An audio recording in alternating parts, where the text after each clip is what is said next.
അമേരിക്കയെയും ഇസ്രായേലിനെയും ഇറാനുള്ളിൽ ഭീതിപ്പെടുത്തുന്ന കാര്യം ഇതുപോലുള്ള മിസൈൽ ബേസുകളാണ്.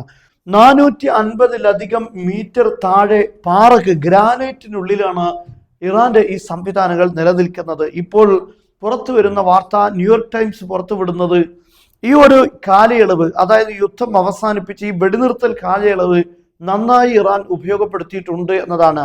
ഒന്ന്, അമേരിക്കയുടെ വ്യോമ സംവിധാനങ്ങൾ, അമേരിക്ക യുദ്ധവിമാനങ്ങൾ, അതിന്റെ തന്ത്രങ്ങൾ, അത് എങ്ങനെയാണ് ആക്രമിക്കുന്നത്, എങ്ങനെയാണ് അത് സുരക്ഷിതമായി എസ്കേപ്പ് ആവുന്നത്, ഇതിന്റെ എല്ലാം തന്ത്രങ്ങൾ ഇപ്പോൾ ഇറാൻ പഠിച്ചെടുത്തിട്ടുണ്ട്, മനസ്സിലാക്കിയിട്ടുണ്ട്. അതുകൊണ്ട് തന്നെ വലിയ രൂപത്തിലുള്ള പ്രതിരോധം ഇനി അമേരിക്കൻ യുദ്ധവിമാനങ്ങൾക്ക് ഇറാന്റെ മുകളിൽ ഉണ്ടാകുമെന്നാണ് വിദഗ്ധരായ ആളുകളെല്ലാം പറയുന്നത്. ഇനി ഒരുപക്ഷെ അമേരിക്ക യുദ്ധത്തിന് ഒരുങ്ങിക്കഴിഞ്ഞാൽ F-35 അടക്കമുള്ള പല യുദ്ധവിമാനങ്ങളും തകർക്കപ്പെടും എന്ന റിപ്പോർട്ടുകൾ വരുന്നു. കാരണം അത്തരത്തിലുള്ള തന്ത്രപരമായ എല്ലാ നീക്കങ്ങളും ഇറാൻ ഈ ഗ്യാപ്പിൽ ഉണ്ടാക്കിയിട്ടുണ്ട് എന്നാണ് പറയപ്പെടുന്നത്. ഇറാന്റെ മൊബൈൽ ലോഞ്ചറുകൾ, ഈ ലോഞ്ചറുകൾ സുരക്ഷിതമായി പല സ്ഥലങ്ങളിലും വിന്യസിച്ചിട്ടുണ്ട്. എപ്പോഴാണ് അതിനെതിരെ ആക്രമണം ഉണ്ടാകുന്നത് എന്നും ഏതെല്ലാം സമയങ്ങളിലാണ് അതിന് സുരക്ഷിതമായി നിൽക്കാൻ കഴിയുന്നത് എന്നതെല്ലാം ഇറാൻ ഈ യുദ്ധത്തിലൂടെ വളരെ സമഗ്രമായി പഠിച്ചിട്ടുണ്ട്. ഇനിയൊരു യുദ്ധത്തിന് പഴയ യുദ്ധങ്ങൾക്കപ്പുറം കൂടുതൽ ശക്തിയോടെ തിരിച്ചടിക്കാൻ ഇറാൻ സാധിക്കുമെന്നാണ് ഇപ്പോൾ പറയപ്പെടുന്നത്. അമേരിക്കയെ സംബന്ധിച്ചിടത്തോളം ഞാൻ പറഞ്ഞു, ഇതുപോലുള്ള ബേസുകളാണ് അവരെ ഭീഷണിപ്പെടുത്തുന്നത്.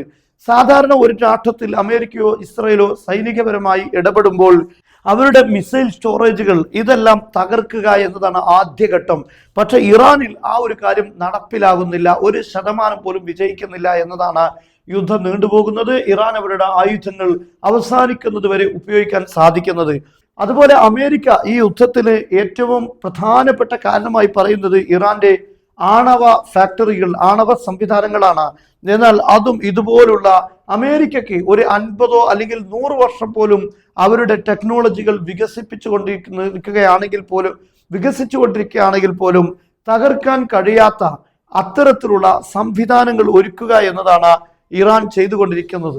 ഇറാന്റെ ആണവ റിയാക്ടറുകൾ പോലും ഇതുപോലുള്ള മലകൾക്കടിയിൽ, പാറകൾക്കുള്ളിലാണ്. അമേരിക്കക്കോ ഇസ്രായേലിനോ ഒരു 50-100 വർഷക്കാലം പോലും അവരുടെ ടെക്നോളജിക്ക് വികസിച്ചാൽ പോലും ഇതിനെ മറികടക്കാൻ കഴിയാത്ത വിധം അത്രയും വലിയ പ്രതിരോധം സംവിധാനങ്ങളുള്ള ഈ റിയാക്ടറുകൾ ഇത് അമേരിക്കയെയും ഇസ്രായേലിനെയും ഭയപ്പെടുത്തുന്നു. കാരണം ലോകത്തിന്റെ കണ്ണുകളെയെല്ലാം മാറ്റിവെച്ച് ഒരാൾക്കും മനസ്സിലാക്കാൻ കഴിയാത്ത വിധം സുരക്ഷിതമായി ആണവായുധങ്ങൾ വികസിപ്പിക്കാൻ ഇറാന് കഴിയും എന്നതാണ് അവരെ ഇത്രമാത്രം ഭീതിപ്പെടുത്തുന്നത്. അതേസമയം ലോകത്ത് മറ്റൊരു രാഷ്ട്രങ്ങൾക്കും ഇല്ലാത്ത വിധം ഇതിനെയൊന്നും തകർക്കാൻ കഴിയാത്ത സംവിധാനങ്ങളാണ് അവർ ഉണ്ടാക്കിയിരിക്കുന്നത്. അതാണ് ട്രംപ് പറഞ്ഞത്, ലോകത്തെ എല്ലാ രാഷ്ട്രങ്ങളും ഭൂമിയുടെ ഉപരിതലങ്ങളിലാണ് ആണവ റിയാക്ടറുകൾ സംവിധാനിക്കുന്നതെങ്കിൽ ഇറാൻ അവർ ഭൂമിക്കടിയിലാണ് സംവിധാനിക്കുന്നത്. ഇവിടെയാണ് ഞങ്ങൾ ഏറ്റവും വലിയ പ്രതിസന്ധി കാണുന്നത് എന്നാണ് അവർ പറയുന്നത്. എന്തായിരുന്നാലും ഈ ഇടവേള, ഈ ഒരു വെടിനിർത്തലിന്റെ സമയം ഇറാൻ നന്നായി ഉപയോഗപ്പെടുത്തിയിട്ടുണ്ട് എന്നാണ്